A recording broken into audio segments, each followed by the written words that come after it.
이제 시작하겠습니다. 네. 안녕하세요. 반갑습니다. 저희 일주일 만에 다시 보죠. 오늘은 정비사업 사업성 분석에 대해서 말씀을 드릴 건데요. 지난번에 저희가 모아타운에 대해서 이제 전반적으로 알아봤으니까 그럼 이제 그 모아타운의 사업성 분석은 어떻게 하는지 한번 자세하게 살펴보겠습니다. 일단 여러분들은 정비사업이 어떤 거라고 생각하세요? 아, 맞죠. 헌집 줄게 새집 사오. 맞습니다. 정비사업 헌집 주택 세집다워 맞죠? 주거 환경 개선. 네, 맞습니다. 우리가 정비사업이 어떤 건지 도시 및 주거 환경 정비법에 나온 걸 살펴보면 도시 및 주거 환경 정비법에서 정의되는 정비사업이란 도시 기능을 회복하기 위해 정비 기반 시설을 정비하거나 주택 등 건축물을 개량하는 사업입니다. 여기서 정비 기반 시설이란 어떤 걸 말하냐면 도로나 주차장, 공원 같은 걸 말하죠. 그래서 이 정비 사업을 통해서 도시의 기능을 전반적으로 업그레이드하는 걸 정비 사업이라고 합니다. 그런데 실제 우리가 생각하는 정비 사업은 특히 재개발 사업 같은 경우에는 이런 낡은 저층 주거지 밀집 지역을 이렇게 멋진 아파트로 변경하는 거죠. 우리가 일반적으로 정비 사업을 생각할 때 이런 낡은 저층 주거지 밀집 지역을 자이 아파트 같이 멋진 아파트로 바꾸는 걸 정비 사업이라고 하죠. 그런데 이렇게 낡은 저층 주거지 밀집 지역을 멋진 아파트로 바꾸려면 우리가 뭐가 필요할까요? 어떤 게 필요할까요? 이렇게 낡은 걸 새 아파트로 변경하려면 어떤 게 필요하죠? 네, 돈이 필요하죠, 돈. 이렇게 낡은 걸 새 아파트로 바꾸려면 저희는 돈이 필요해요, 돈. 낡은 주택을 부수고 건물을 지을 수 있는 토지로 만든 다음에 그 토지 위에 새 아파트를 건축하려면 우리는 이 돈이 필요합니다. 그래서 우리는 이 돈으로 아파트를 공사하는 데 필요한 건축비도 지불하고 사업 시작부터 준공까지 업무를 봐주는 인력들이 있잖아요. 그 인력들에 대한 인건비도 지불을 할 거고 또 사업에 필요한 각종 인허가나 조합 운영비, 국공유지 매입 비용, 사업 자금에 대한 자금 조달 이자 비용 등 사업을 진행하는 데 있어 필요한 사업비들을 지불하죠. 그래서 정비 사업을 진행하는 데 있어서 이 돈은 필수입니다. 필수. 네, 그러면 우리는 이 정비 사업을 하는데 필요한 비용, 돈을 어떻게 벌까요? 어떻게 하면 우리가 이 돈을 벌 수 있을까요? 일반 분양, 사업성을 높여서. 네, 다 맞는 말씀입니다. 조합원 분양, 일반 분양, 일가 분양, 상가 분양, 임대주택 매각. 네, 다 맞는 말씀입니다. 자, 그래서 사업을 진행하는 데 필요한 비용을 어떻게 벌 수 있는지 예시를 들어서 한번 설명을 드려볼게요. 먼저 재개발이 필요한 이런 정비사업 구역이 있다고 가정을 해볼게요. 이 구역에는 빌라 8세대랑 단독주택 1세대, 다가구 1세대가 있습니다. 그래서 개발 전에 총 10세대로 구성된 정비구역이 있다고 가정을 해볼게요. 그리고 이 앞서 우리가 본 이 정비구역이 개발이 완료가 되면 이 구역은 아파트 15세대, 상가 2개가 있는 아파트로 변한다고 우리가 가정을 해볼게요. 그래서 이 아파트를 조금 더 자세하게 뜯어보면 기존의 조합원 10명에 대한 조합원 목, 즉 조합원 분양을 10세대하고 그리고 일반 분양으로 민간에 판매할 수 있는 아파트 5세대, 마지막으로 일반 분양과 마찬가지로 민간에 판매할 수 있는 상가 2세대, 이렇게 구성되어 있습니다. 그래서 아파트 총 15세대, 상가 분양 총 2세대. 이거를 다시 정리해서 보면은 개발하기 전에 저층 주거지 10세대로 구성되어 있던 이런 낙후된 지역이 아파트 15세대랑 상가 2개가 포함된 아파트로 변경이 된 거죠. 그러면 우리가 이 개발 전 대비해서 주택이 5개 늘었고 상가가 2개 늘어나게 된 거죠. 그리고 우리는 이 늘어난 주택과 상가를 민간에 팔 수 있죠. 이 늘어난 물량들을 팔아서 우리는 사업에 필요한 돈을 벌게 됩니다. 이게 기본적인 정비사업 사업 구조예요. 그런데 만약에 우리가 판매할 수 있는 주택이 1개랑 상가가 1개만 늘어나면 우리는 어떻게 될까요? 우리가 판매할 수 있는 주택이 1개, 상가가 1개밖에 없다면 우리가 판매할 수 있는 아파트랑 상가가 줄어들게 되는 거고, 이 판매할 수 있는 수량이 줄어든다는 건 결국 우리가 버는 돈이 줄어든다는 의미예요. 그러면 대략적으로 정비 사업을 하면서 우리가 어떻게 돈을 벌 수 있는지 알아봤으니까 사업 구조를 조금 더 자세하게 들여다볼게요. 앞선 슬라이드에서 우리가 봤었던 아파트 15세대랑 상가 2개로 이루어진 아파트를 지으려면 우리가 돈이 필요하잖아요. 그쵸? 이런 아파트를 지으려면 우리가 돈이 필요하죠. 그러면 이 아파트를 짓는데 돈이 얼마가 필요한지 세부 내역을 한번 살펴볼게요. 일단 이 주택이랑 상가를 지으려면 우리가 공사비가 필요하잖아요. 그러면 이 공사비를 어떻게 산정하는지 좀 단순화해서 설명을 드릴게요. 일단 아파트 한 채를 지으려면 우리가 1억이 필요하다고 가정하겠습니다. 그리고 상가를 한 채 지으려면 5천만 원이 필요하다고 가정해 볼게요. 그러면 우리가 아파트랑 상가를 짓는데 필요한 총 공사비가 산정이 되죠. 그런데 사업하는데 우리가 공사비만 필요한 게 아니잖아요. 공사비 외에도 기타 사업비가 필요합니다. 이 기타 사업비에는 인건비나 조합 운영비, 인허가 비용 등이 포함됩니다. 그리고 이 기타 사업비에 필요한 비용들을 모두 합치니까 총 4억 원이 필요하다고 가정을 해볼게요. 그러면 우리가 주택 15개랑 상가 2개랑 그리고 기타 사업비를 총 계산을 해봤더니 이 아파트를 짓는데 총 필요한 비용이 20억 원이 나왔다고 가정을 해볼게요. 그러면 우리는 이 20억을 어떻게 지불해야 될까요? 네, 분양한 돈으로 지급하고 조합원 분담금도 지급하고, 예, 다 맞는 말씀입니다. 네, 우리가 이 20억을 어떻게 지불하냐면 일단은 일반 분양을 팔아서 이 20억에 대한 일부 대금을 지급하고 나머지는 조합원들이 3, 3, 5 나눠서 내야 됩니다. 그러면 일반 분양으로 우리가 얼마를 낼 수 있는지 계산을 해볼게요. 우리가 아파트를 일반 분양으로 팔 때는 한 채에 2억 원을 받을 거고 상가는 한 채에 1억 원을 받는다고 가정해 볼게요. 그럼 일반 분양이 우리가 5세대가 있으니까 일반 분양으로 벌어들일 수 있는 수입이 10억이고 상가는 하나에 1억을 받을 건데 2개가 있으니까 2억이죠. 그래서 우리가 분양으로 총 12억 원을 벌 수 있습니다. 그러면 총 사업비가 20억이니까 우리는 12억을 분양 대금으로 지급할 수 있고 나머지 8억을 조합원 10명이서 나눠내면 조합원 1명당 8천만 원의 분담금을 내게 됩니다. 다시 정리해보면 총 사업비를 어떻게 지불하냐면 우리가 분양해서 받은 분양 대금과 나머지는 조합원 분담금으로 지급하게 됩니다. 이제 우리가 사업비를 어떻게 지불하는지 이해되시죠? 그런데 만약에 우리가 판매할 일반 분양 아파트와 상가 개수가 줄어든다고 한번 가정을 해볼게요. 앞선 장표에서는 우리가 일반 분양 5개, 그리고 상가 분양 2개를 팔 수 있었잖아요. 근데 우리가 팔 수 있는 게 일반 분양 1개, 상가 1개밖에 없다고 가정을 해볼게요. 일단 지어야 될 아파트랑 상가 개수가 줄어드니까 당연히 이 사업비도 줄어들 거예요.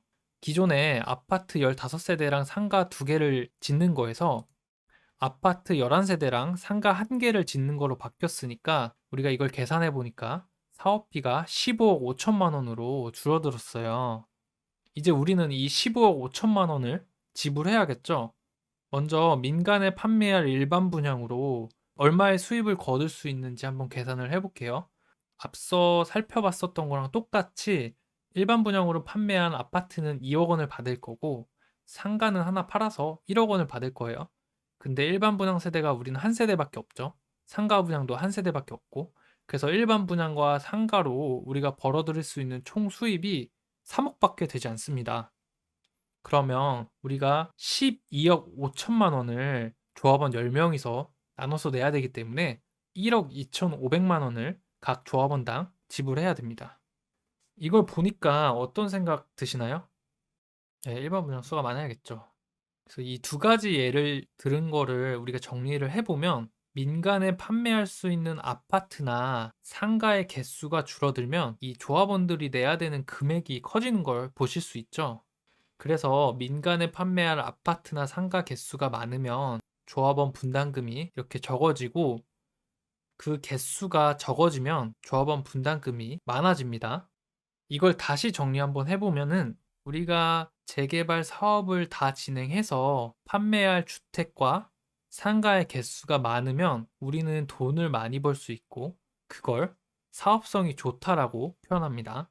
만약에 이 판매할 주택이나 상가가 적으면 우리가 돈을 조금밖에 못 벌게 되고 그러면 이건 사업성이 좋지 않다고 표현합니다. 그럼 우리는 어떤 사업장을 골라야 될까요? 우리는 이렇게 돈을 많이 벌 수 있는 사업장, 즉 판매할 주택이나 상가 개수가 많은 사업장을 골라야겠죠? 그래서 우리는 이번 강의에서 어떤 사업장이 이렇게 판매할 주택이나 상가 개수가 많은지 알아볼 겁니다. 그리고 이거를 정비사업 사업성 분석이라고도 합니다. 이제 본격적으로 사업성 분석을 어떻게 하는지 설명드려 볼게요. 보통 정비사업 사업성 분석을 한다고 하면은 어떻게 할까요? 보통 우리는 정비사업의 사업성을 분석하면은 어떤 걸로 하냐면 이 비례율이라는 걸로 정비사업의 사업성을 검토하고 분석하게 됩니다. 그럼 이 비례율이 뭔지 다음 장부터 차근차근 설명을 드려볼게요. 이 비례율의 정의를 보면 정비 사업을 통해서 창출되는 개발 이익의 유무를 백분율로 산출한 수치입니다. 그러면 이 비례율을 어떻게 구하냐면 종후 자산 평가액에서 총 지출, 총 사업비를 뺀 금액을 종전 자산 평가액으로 나누어 구하게 됩니다. 여기서 말하는 종후 자산 평가액이라는 거는 어떤 걸 의미하냐면 개발이 다 되고 나서 그 아파트 단지의 가치를 의미합니다. 그리고 이 총 사업비는 사업을 하는데 소요되는 모든 비용을 합친 합계를 의미합니다. 그리고 종전 자산 평가액이라는 거는 개발이 되기 전에 그 구역에 있는 토지나 건축물의 자산 가치를 모두 합한 금액을 종전 자산 평가액이라고 해요. 다시 한번 이 비례율에 대해서 설명을 드리면 이 종후 자산 평가액은 우리가 이 정비 사업이 끝난 후에 벌어들이는 총 수입이고 총 사업 비용은 사업을 진행하는 데 필요한 모든 비용을 의미하기 때문에 이 종후 자산 평가액에서 이 총 사업비를 뺀 금액을 우리는 이 개발 이익이라고 해요. 우리가 어떤 사업에 대한 이익을 구할 때 수입에서 지출을 빼면 그 나머지가 이익이잖아요. 이것도 마찬가지예요. 종후자산 평가액에서 총 사업비를 뺀 금액을 우리가 이 개발 사업을 진행하고 나서의 이익이라고 합니다. 그리고 이 개발 이익을 우리의 종전 자산 평가액, 즉 개발되기 전에 자산의 가치, 투자 원가라고도 하죠. 이 종전 자산 평가액으로 나누게 되면 그걸 우리는 비례율이라고 합니다. 그래서 개발 이익을 투자 원가로 나눈 값을 우리는 비례율이라고 해요. 그래서 비례율이 100%라는 거의 의미는 사업을 진행하고 나서의 개발 이익이 최소한 개발 전에 있었던 자산의 가치만큼은 돼야 된다는 거예요. 만약에 이 개발 이익이 개발 전 자산 가치보다 낮으면 사업성이 없다고 우리는 판단하게 되는 거죠. 그 말을 다시 풀어서 설명하면 개발 이익이 투자 원가보다 낮다면 비례율이 100% 이하라는 거고 사업성이 없다라고 표현됩니다. 뒤에서 조금 더 자세하게 말씀드릴게요. 그러면 다시 종전자산 평가액이 뭔지부터 다시 살펴볼게요. 종전자산 평가액이란 개발 전 구역에 있는 토지나 건축물의 총 가액을 의미합니다. 말이 어렵죠? 예시로 설명을 드려볼게요. 우리가 개발 전에 구역을 살펴봤더니 해당 구역에 단독주택 하나, 다가구 주택 하나, 토지 하나, 상가 하나가 있었어요. 그래서 이거에 대한 감정 평가를 해보니까 단독주택은 10억, 다가구 주택도 10억, 토지는 5억, 상가가 5억이 나왔습니다.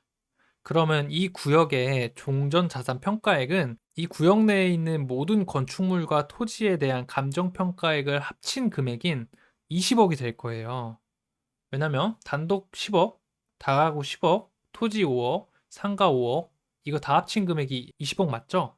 다시 말씀드리면 개발되기 전에 이 구역에 있는 모든 토지와 건축물들의 가치를 우리는 종전자산 평가액이라고 하고 이 예시에서의 종전자산 평가액은 20억입니다. 아, 죄송합니다. 30억이네요. 제가 다시 뒤에 것까지 이게 영향이 있어서 20억이라고 생각해 주세요. 단독도 5억이고 다가구도 5억이라고 이렇게 생각하고 우리는 이 종전자산 평가액이 20억이라고 하겠습니다. 네, 그래서 우리는 이거를 투자 원가라고 불러요. 왜냐면 이 구역을 아파트로 개발하기도 전에 20억의 가치는 하고 있던 거니까 이걸 우리 투자 원가라고 하는 거죠. 이제 종전자산 평가액이 어떤 건지 이해되시죠? 그러면 그 다음으로 종후자산 평가액을 설명드릴게요. 종후자산 평가액이라는 거는 개발 후의 대지나 건축 시설의 총 추산액을 의미합니다. 그런데 제가 아까 종후자산 평가액을 뭐라고 말씀드렸죠? 개발이 되고 나서 지어진 아파트 단지의 가치라고 말씀을 드렸잖아요. 그렇기 때문에 쉬운 말로 하면 이 종후자산 평가액이라는 거는 아파트가 지어지고 난 다음에 그 아파트 단지의 가치를 추산한 금액이라고 할 수 있습니다. 이게 무슨 말인지 예시의 그림을 통해서 한번 말씀을 드려볼게요. 우리가 아까 이런 정비구역을 정비사업을 통해서 개발했더니 이런 아파트가 생겼다고 가정을 해볼게요. 다시 설명드리면 단독 하나, 다가구 하나, 토지 하나, 상가 하나로 구성되어 있던 이런 구역이 개발이 완료되고 나서 봤더니 아파트는 6세대, 상가는 2개, 임대주택이 1개가 포함된 단지로 변한 거예요. 그러면 우리가 종후자산 평가액을 구하려면 개발되고 난 이후에 아파트 단지의 가치를 추산을 해봐야겠죠. 그래서 하나씩 한번 뜯어보겠습니다. 아파트 단지는 아파트 6세대, 상가 2개, 임대주택 1개로 구성되어 있죠. 그런데 아파트 6세대 중에서 조합원에게 배정된 아파트가 4개, 그리고 일반 분양으로 팔 수 있는 아파트가 2개입니다. 상가랑 임대주택도 모두 분양으로 판매한다고 가정을 해볼게요. 그리고 이 아파트를 얼마에 팔 건지 분양가를 정했는데요. 조합원에게 팔 때는 10억, 일반 분양으로 팔 때는 12억, 그리고 상가는 하나에 2억, 임대주택도 하나에 2억으로 판매할 예정입니다. 네, 그러면 이 아파트 단지의 가치를 우리가 계산을 해볼 수 있겠죠? 조합원에게 판매한 금액이 40억입니다. 왜냐면 하나에 10억씩 4개를 팔았으니까 조합원 분양으로 우리는 40억을 벌 수 있죠. 그리고 일반 분양으로 판매한 금액이 24억이 됩니다. 일반 분양 하나를 12억에 팔 거고 그게 2세대가 있으니까 24억이 되겠죠. 그리고 상가 분양으로 판매한 금액 4억, 상가 2억짜리를 2개 팔았으니까 4억이 되겠죠. 그리고 마지막으로 임대주택 하나를 2억에 팔면 2억이 되겠죠. 그래서 이걸 다 더해 봤더니 총 합계가 70억이 됩니다. 이 70억이라는 금액을 우리는 종후자산 평가액이라고 불러요. 다시 한번 설명드리면 이 아파트가 지어지고 나서의 그 단지의 가치, 즉 이 아파트 분양가를 모두 합한 금액을 우리는 종후자산 평가액이라고 합니다. 그래서 여기서 이 아파트의 종후자산 평가액은 70억이 될 거예요. 그 다음으로 우리가 알아볼 건 사업비입니다. 총 사업비. 총 사업비는 개발 시작부터 끝까지 소요되는 비용을 모두 합한 금액을 말하는데요. 총 사업비는 크게 2가지로 나눠요. 공사비랑 기타 사업비로 나뉘게 됩니다. 이 공사비라는 거는 아파트를 짓는데 필요한 전체 공사비를 말하고, 기타 사업비는 여기 나와 있는 대로 조합 운영비라든지 인허가 비용, 용역비, 이주비, 국공유지 매입 비용, 그리고 현금 청산자들한테 주는 보상 비용, 이런 것들이 있어요. 그래서 통상 재개발의 경우에는 공사비는 총 사업비의 65% 정도고 기타 사업비는 총 사업비의 35% 정도가 돼요. 그리고 재건축 같은 경우는 공사비가 한 70% 정도 되고 기타 사업비가 30% 정도 됩니다. 재개발은 현금 청산도 많고 국공유지 매입비도 많고 뭐 인허가나 세입자 보상비 이런 거의 비중이 조금 재건축보다 높기 때문에 기타 사업비가 재건축보다 높은 편입니다. 어쨌든 보통의 경우 재개발은 공사비가 총 사업비의 65%, 기타 사업비가 35%라고 생각해 주세요. 그래서 우리가 이 아파트를 짓는데 필요한 공사비가 32억 5천만 원이고 기타 사업비가 17억 5천만 원이라서 총 사업비가 50억이 든다고 가정을 해볼게요. 그러면 우리가 전부 다 구해봤죠? 종전자산 평가액도 구했고 종후자산 평가액도 구했고 총 사업비도 구했죠? 그럼 이걸 바탕으로 이 사업지의 비례율을 한번 구해볼게요. 우리가 아까 종전자산 평가액이 얼마라고 했죠? 20억이었습니다. 그리고 종후자산 평가액은 70억이었고 총 사업비가 50억이었죠. 이거를 비례율 계산식에 대입을 해보면 비례율이 100%가 나오게 됩니다. 그리고 이 비례율이 100%가 나오면 우리가 사업성이 있다, 사업을 해볼 만한 가치가 있다, 이렇게 판단합니다. 이 비례율을 다시 해석해 보면 사업을 통해서 얻을 수 있는 손익이 우리의 투자 원금보다 크다면 즉 비례율이 100% 이상이라면 사업을 해볼 만하다 이렇게 판단할 수 있을 것 같네요. 이제 비례율이 뭔지 이해되시죠? 네, 잘 이해되신다고 판단하고 계속 이어나가 보도록 할게요. 그러면 이 비례율이 다양한 케이스에서 어떻게 변동되는지 한번 살펴볼게요. 첫 번째 케이스는 공사비가 증가하는 케이스예요. 지난 강의에서도 한번 말씀드렸던 것 같은데 이 주거용 건물 공사비 지수가 코로나 이전 대비해서 28%가 올랐다고 말씀을 드렸잖아요. 이 공사비가 오르면 어떻게 되죠? 네, 맞습니다. 이 공사비가 오르면 총 사업비가 오르게 돼요. 그리고 이 총 사업비가 오르면 어떻게 되죠? 이 총 사업비가 오르면 비례율이 감소하게 됩니다. 다시 설명드릴게요. 주거용 건물 건설 공사비 지수가 코로나 이전 대비해서 28%가 상승했다는 건 공사비가 많이 올랐다는 거고, 그러면 이 총 사업비에 공사비가 포함되어 있으니까 우리가 사업을 진행하는 데 있어서 총 사업비가 올랐다는 거고, 결국 비례율 하락 요인이 됩니다. 이처럼 최근에 높은 공사비 상승은 강력한 비례율 하락 요인이 되고, 이건 조합의 사업성 악화를 야기하게 됩니다. 네, 다음 케이스로 일반 분양이 많지 않을 때를 살펴볼게요. 우리가 이전에 비례율을 구한 걸 다시 한번 보면은 종후자산 평가액이 70억이었고 총 사업비가 50억이었고 종전자산 평가액이 20억으로 추정이 되었죠. 그리고 이걸 바탕으로 우리가 비례율을 구해봤더니 100%가 나왔었습니다. 그때 구한 종전자산 평가액의 세부 내역을 보면은 조합원 분양 4개, 일반 분양 4개, 상가 분양 2개, 그리고 임대주택 1개였죠.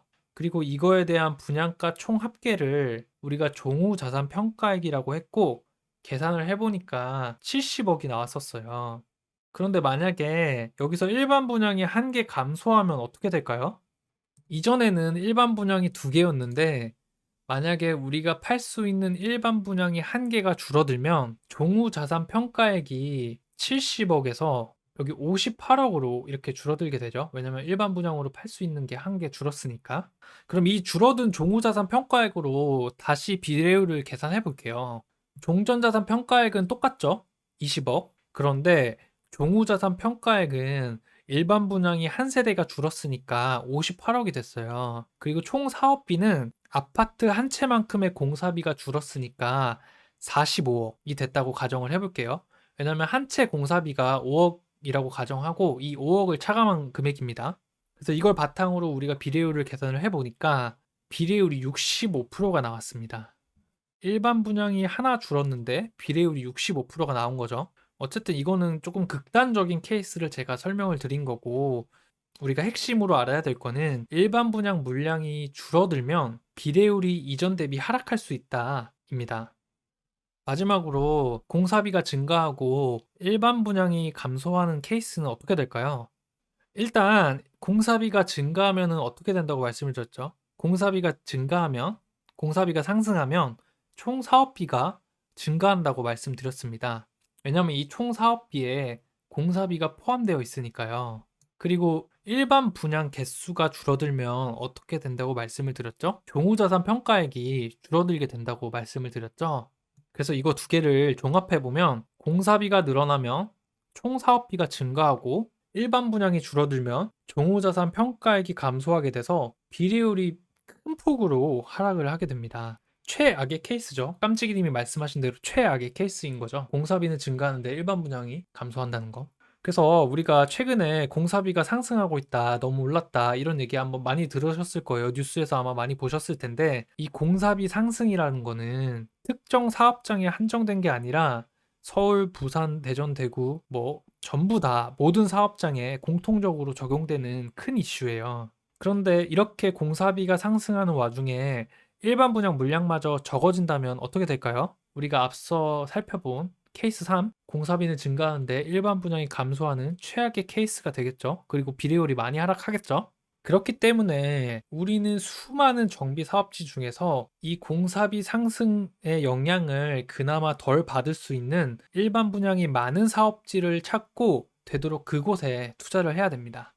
그러면 이제 우리가 지금까지 정비 사업 사업성을 분석하는데 널리 사용되는 비례율이라는 지표를 살펴봤잖아요. 그런데 이 비례율 계산을 초기 재개발 사업지에서도 할 수 있을까요? 저는 못한다고 생각합니다.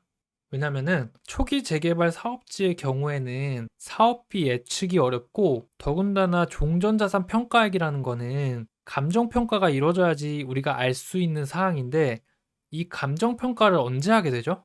사업 시행 인가를 받고 난 다음에 우리가 감정평가를 진행하게 되잖아요. 그렇기 때문에 초기 재개발 사업지에서는 사업성 분석에 사용되는 이 비례율이라는 지표를 계산하기가 매우 어렵습니다. 그러면 우리가 초기 재개발 사업지는 비례율 계산 못하니까 사업성 분석 포기해야 되나요? 안 됩니다.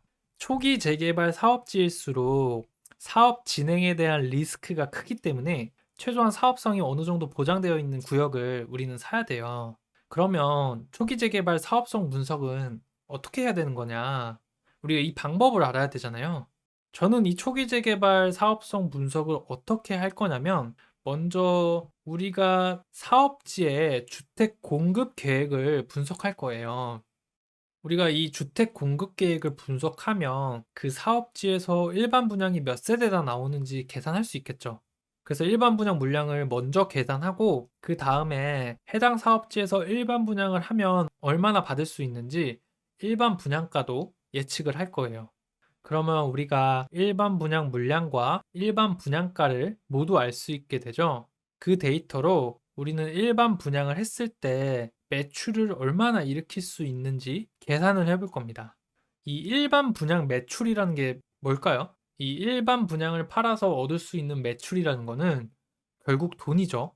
그래서 우리가 돈을 얼마나 벌 수 있는지, 그 사업장에서 돈을 얼마나 벌 수 있는지 한번 예상을 해보고 돈을 많이 버는 사업지를 사업성이 좋다고 판단하겠다. 이겁니다. 핵심은 그 사업지에서 돈을 얼마나 벌 수 있는지 우리가 한번 알아봐야겠다. 네, 예를 들어서 다시 한번 설명드려 보겠습니다. 만약에 우리가 어떤 모아주택 사업성 분석을 해봤더니 일반 분양이 100개가 나와요. 30평짜리 아파트 일반 분양 100개를 우리가 분양을 할 수 있고 일반 분양가를 예측해 봤더니 평당 3천만 원을 받는다고 우리가 가정을 해 볼게요. 그럼 여기서 우리가 계산할 수 있는 일반 분양 매출은 얼마가 되냐면 30평짜리를 100개 파는데 평당 3천만 원을 받고 파는 거니까 총 900억이 되겠죠.